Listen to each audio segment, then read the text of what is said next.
You ask Tiger to solve. This deals with linear equations with one unknown. The final result is x equals 11. Let's solve it step by step. Group all x terms on the left side of the equation. Subtract 8x from both sides. Group like terms. Simplify the arithmetic. Group like terms.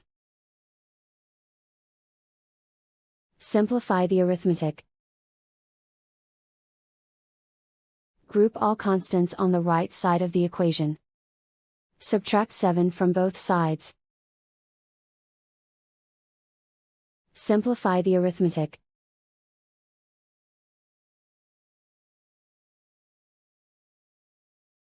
Isolate the x.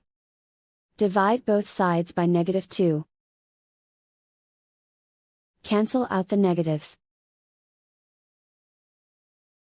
Simplify the fraction. Cancel out the negatives. Find the greatest common factor of the numerator and denominator. Factor out and cancel the greatest common factor. And so the final result is x equals 11.